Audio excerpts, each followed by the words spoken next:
আসসালামু আলাইকুম, স্বাগত জানাচ্ছি আরটিভির মধ্যাহ্নের সংবাদে। আপনাদের সঙ্গে আছি আমি সিনথিয়া রহমান।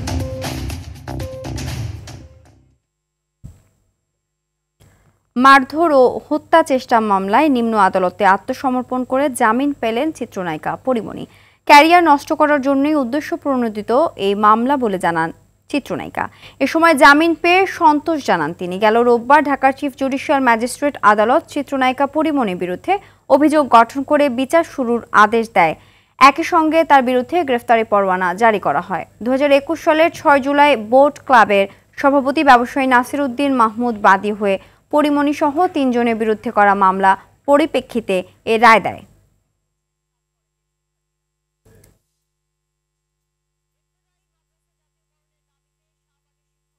আমি কিন্তু দাঁড়ে দাঁড়ে ঘুরেই, আপনারা সবাই জানেন 4টা বছর আগের ঘটনা, আমি দাঁড়ে দাঁড়ে ঘুরে শেষ পর্যন্ত আদালতকেই আসলে আমার মনে হয়েছে যে আমি এখান থেকে ন্যায় বিচার পাবো।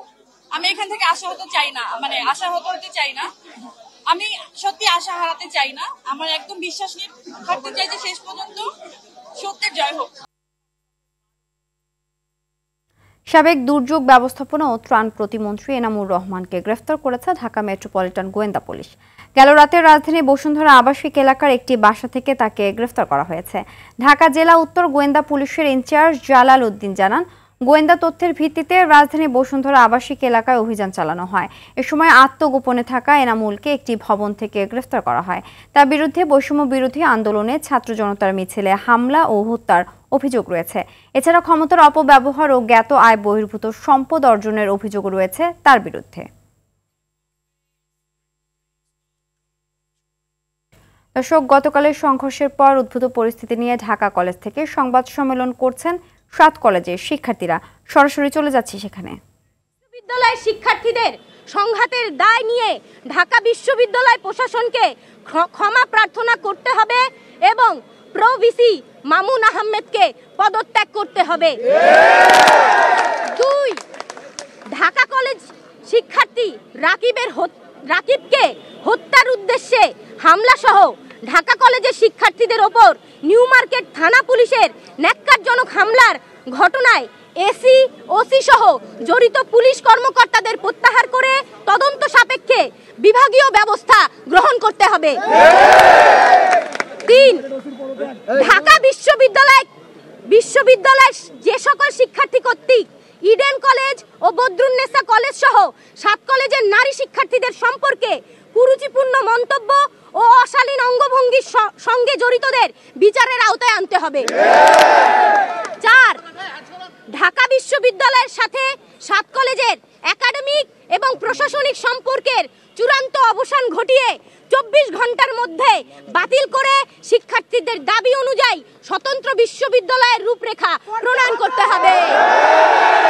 5, উদ্বুদ্ধ পরিস্থিতি সমাধানের জন্য প্রধান উপদেষ্টা, শিক্ষার্থী উপদেষ্টা নাহিদ ইসলাম, ইউজিসির সদস্য এবং ঢাবির ভিসির সমন্বয়ে 7 কলেজের শিক্ষার্থীদের প্রতিনিধি টিমের সাথে তাৎক্ষণিক উচ্চ পর্যায়ের মিটিং এর মাধ্যমে এই ঘটনার সমাধান করতে হবে।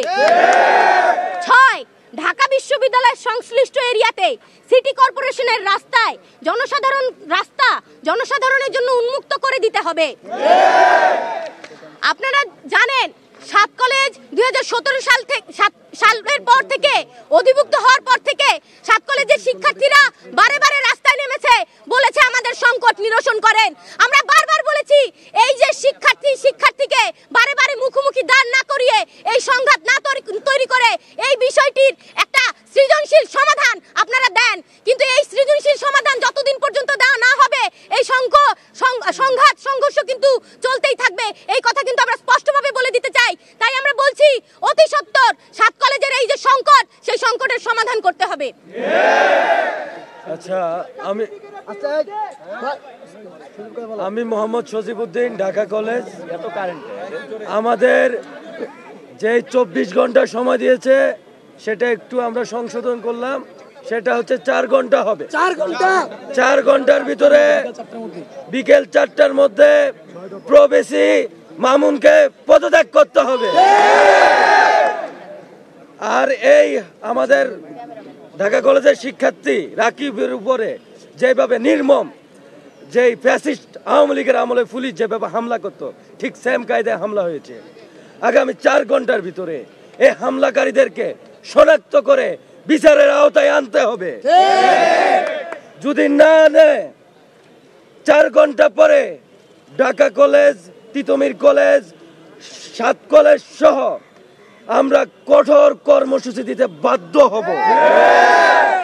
4 ঘন্টার আলটিমেটামে আমাদের যে 6 দফা আছে এই 6 দফা হচ্ছে বাস্তবায়ন করতে হবে।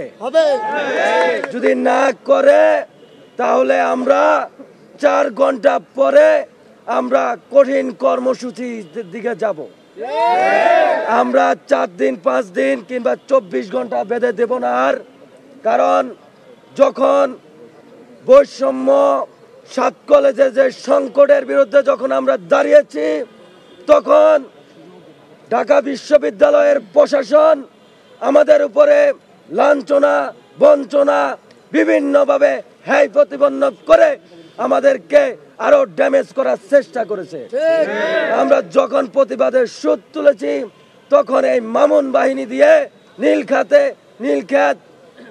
নীলক্ষেত এই মিরপুর রোডে আমাদের উপর অতর্কিতভাবে হামলা হয়েছে। এতক্ষণ ঢাকা বিশ্ববিদ্যালয় অধিভুক্ত 7 কলেজের সংবাদ সম্মেলনের অংশবিশেষ দেখছিলেন। সরবরাহ কমে যাওয়ায় কালিয়াকৈরের শিল্প কারখানা ও বাসাবাড়িতে তীব্র গ্যাস সংকট দেখা দিয়েছে। কোথাও জ্বলছে না রান্নার চুলা, আবার কোথাও আগুন থাকলেও তা মিটমিট করছে। এ কারণে রান্না ও খাবার নিয়ে ভোগান্তিতে পড়েছে কালিয়াকৈরের বিভিন্ন এলাকার বাসিন্দারা। এছাড়া কারখানাগুলোতেও গ্যাসের চাপ কম থাকায় উৎপাদন কমেছে। এতে আর্থিক লোকসানে পড়ার শঙ্কায় কারখানা মালিকরা। স্থানীয়রা জানায় তীব্র গ্যাস সংকটে বাজার থেকে গ্যাস সিলিন্ডার, চুলা, কাঠ কিনে রান্নার কাজ সারছেন। অনেক সময় বাইরে থেকেও খাবার কিনে আনতে হচ্ছে। অবৈধ গ্যাস সংযোগের কারণে বৈধ লাইনের গ্যাসের চাপ কমেছে অভিযোগ স্থানীয়দের। তবে সংকটটি কাটিয়ে উঠতে বেশ কিছুদিন সময় লাগবে বলে বলছে তিতাস কর্তৃপক্ষ। আমাদের প্রতি মাসের বিল আমরা ঠিক মতো দিতেছি, কিন্তু গ্যাস পাচ্ছি না। আমাদের যা টাকা পাই আমাদের গ্যাস কিনতেই শেষ। অবৈধ লাইনে গ্যাস থাকে, বৈধ লাইনে গ্যাস থাকে না, আমাদের গ্যাস বিল দিতে হয়। সবাই সম্মিলিতভাবে চেষ্টা করছে দেশীয় উৎপাদন বাড়ানোর জন্য, সাথে সাথে এলএনজি আমদানির মাধ্যমে সংকটটা কাটানোর জন্য চেষ্টা করছে। দর্শক, এই বিষয়ে বিস্তারিত জানাতে গাজীপুরের কালিয়াকৈর থেকে সরাসরি যোগ দিচ্ছেন সহকর্মী কামাল হোসেন বিপ্লব।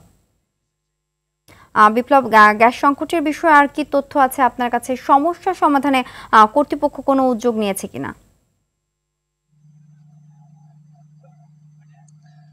জি সিনথিয়া, বেশ কিছুদিন কিন্তু কালিয়াকৈর উপজেলা গ্যাস সংকট দেখা দিয়েছে।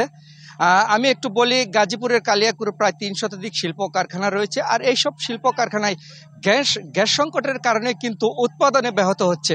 আমি কারখানার কর্তৃপক্ষদের সাথে কথা বলেছি, তারা বলেছেন যে কারখানা গ্যাস সংকটের কারণে তাদের দ্বিগুণ খরচ হচ্ছে, যার ফলে কিন্তু তারা অর্থ সংকটের সম্মুখীন পড়তে পারেন বলে তারা জানিয়েছেন। তারা বলেছেন যে বিদেশি শিপমেন্ট রয়েছে সেগুলো কিন্তু ঠিক মতো না দিতে পারলে তারা ক্ষতিগ্রস্ত হবেন বলে জানিয়েছেন। এদিকে কারখানার যে শ্রমিক রয়েছে, লাখ লাখ শ্রমিক রয়েছে, শ্রমিকদের সাথে আমি কথা বলেছি, তারা জানিয়েছেন যে কারখানার বাসাবাড়িতে যে গ্যাস সংকট রয়েছে, সে গ্যাস সংকটের ফলে তারা কিন্তু বিভিন্ন বাজার থেকে যে এলপি গ্যাস সিলিন্ডার সেই সিলিন্ডার কিনে নিয়ে আসছে এবং সেগুলোর দাম বৃদ্ধির কারণে তারা কিন্তু আরো সমস্যার মুখে পড়েছেন। তারা জানিয়েছেন এই গ্যাস সিলিন্ডারের দাম বৃদ্ধির কারণে বিভিন্ন লাকড়ি দিয়ে তারা চুলো কিনে সেই চুলোতে পাক করে তারা সকালে ডিউটিতে যাচ্ছেন, যার ফলে তাদের সময়মতো ডিউটিতে না যেতে পারলে কিন্তু কারখানার যে কর্তৃপক্ষ রয়েছে তাদের কিন্তু কথা শুনতে হয় বলে তারা জানিয়েছেন। এদিকে আমি কারখানার গ্যাস সংকটের কারণ বিষয়ে যে কর্মকর্তা রয়েছে তার সাথে আমি কথা বলি। তিনি জানিয়েছেন বিদেশি যে গ্যাসের যে সমস্যা, সেই সমস্যা যে আমাদের জ্বালানি উপদেষ্টা বা কর্মকর্তা রয়েছে তাদের সাথে তিনি কথা বলেছেন। তারা জানিয়েছেন যে খুব দ্রুত এই গ্যাস সংকট কাটিয়ে উঠবে বলে তিনি যাচ্ছেন। এদিকে গ্রাহকরা বলছেন বর্ষার পর বর্ষার কিন্তু বিল দিয়ে যাচ্ছে, কিন্তু গ্যাস সংকট নিরসন হচ্ছে না। যে এই ছিল কালিয়াকৈর থেকে গ্যাস সংকটের সর্বশেষ খবর। সিনথিয়া, ধন্যবাদ। চট্টগ্রাম আদালতের আইনজীবী সাইফুল ইসলাম আলিফ হত্যা মামলায় অভিযুক্ত আরও 11 জনকে গ্রেফতার করেছে পুলিশ। গতকাল রাত 8:30টার দিকে মেথরপট্টি এলাকা থেকে কোতোয়ালি থানা পুলিশের একটি টিম অভিযান চালিয়ে এই 11 জনকে গ্রেফতার করে। পরে রাত 9টার দিকে তাদের আদালতে হাজির করা হলে মেট্রোপলিটন ম্যাজিস্ট্রেট কাজী শরীফুল ইসলাম কারাগারে পাঠানোর নির্দেশ দেন। মামলার বাদীর আইনজীবী ও সহকারী পাবলিক প্রসিকিউটর মোহাম্মদ রায়হানুল ওয়াজেদ চৌধুরী এ তথ্য জানান। কোতোয়ালি থানার ওসি আব্দুল করিম বলেন, গোপন সংবাদের ভিত্তিতে আদালতের পাশের মেথরপট্টিতে অভিযান চালিয়ে সেখান থেকে 11 জনকে গ্রেফতার করা হয়েছে। এরা প্রত্যেকে আলিফ হত্যা মামলার আসামি বলেও জানান তিনি।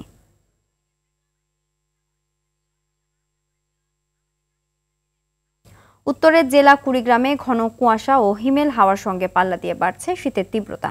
দিনের বেলা যানবাহন চলাচল করছে হেডলাইট জ্বালিয়ে। এদিকে দিনাজপুর ও হিলিতে ঘন কুয়াশার কারণে দিনের বেলাতেও সূর্যের মুখ দেখা যাচ্ছে না। শৈত্যপ্রবাহের কারণে কনকনে শীত অনুভূত হচ্ছে, ফলে হাসপাতালগুলোতে বাড়ছে শীতজনিত রোগীর সংখ্যা। এদের মধ্যে শিশু ও বৃদ্ধরা জ্বর, কাশি, নিউমোনিয়া বেশি আক্রান্ত হচ্ছে। এছাড়া দক্ষিণ পশ্চিমাঞ্চলের জেলা মেহেরপুর ও চুয়াডাঙ্গাতেও বেড়েছে শীতের তীব্রতা। সকালে এ দু জেলায় তাপমাত্রা রেকর্ড হয়েছে 10.6 ডিগ্রি সেলসিয়াস। মধ্য মাঘের হাড় কাঁপানো শীতে জুবুথুবু হয়ে পড়েছে কৃষি জেলা হিসাবে পরিচিত এখানকার সাধারণ মানুষ। তীব্র শীতের কারণে শাকসবজি সহ বিভিন্ন ফসলের ক্ষতি হচ্ছে। গাইবান্ধায় শীতের তীব্রতা বাড়ায় বিপাকে পড়েছে যমুনা, তিস্তা, ব্রহ্মপুত্র নদীর চরাঞ্চলের মানুষ। এখানে বড় আবাদ ব্যাহত হওয়ার পাশাপাশি সরিষার আশাতীত ফলন নিয়ে শঙ্কিত কৃষক।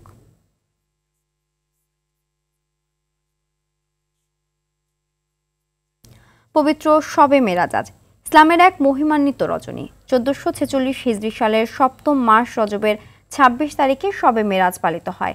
এই রাতে মহানবী সাল্লাল্লাহু আলাইহি সাল্লাম মহান আল্লাহর বিশেষ মেহমান হিসাবে আরশে আজিমে আরোহণ করেন। তিনি মহান আল্লাহর দিদার লাভ করেন এবং 5 ওয়াক্ত নামাজের হুকুম নিয়ে দুনিয়ায় প্রত্যাবর্তন করেন। এ রাতে মহান আল্লাহর নিকট রহমত ও ক্ষমা প্রার্থনার জন্য ধর্মপ্রাণ মুসলমানরা মসজিদ, ঘর কিংবা ইসলামিক প্রতিষ্ঠানগুলোতে বিশেষ ইবাদত বন্দেগী পালন করেন। খেলার খবর বিপিএল। বাংলাদেশ প্রিমিয়ার লিগ ক্রিকেটে আজ টিকে থাকার লড়াইয়ে আলাদা ম্যাচে মাঠে নামবে খুলনা টাইগার্স ও দুর্বার রাজশাহী। মিরপুর শেরেবাংলা জাতীয় ক্রিকেট স্টেডিয়ামে দিনের প্রথম ম্যাচে খুলনার প্রতিপক্ষ প্লে অফ নিশ্চিত করা ফরচুন বরিশাল। 9 ম্যাচে 8 পয়েন্ট নিয়ে তালিকার 5-এ মেহেদী হাসান মিরাজের দল। সেরা 4-এ খেলতে এই ম্যাচে জয়ের বিকল্প নেই তাদের। ম্যাচ শুরু দুপুর 1টায়। দিনের অন্য ম্যাচে দুর্বার রাজশাহী নামবে বাদ পড়া সিলেট স্ট্রাইকার্সের বিপক্ষে। সবশেষ 2 ম্যাচে রংপুরকে হারিয়ে দারুণ ছন্দে তাসকিন বিজয়রা। এই ম্যাচে জয় পেলেও তাকিয়ে থাকতে হবে খুলনার দিকে। ম্যাচ শুরু সন্ধ্যা 6:30টায়।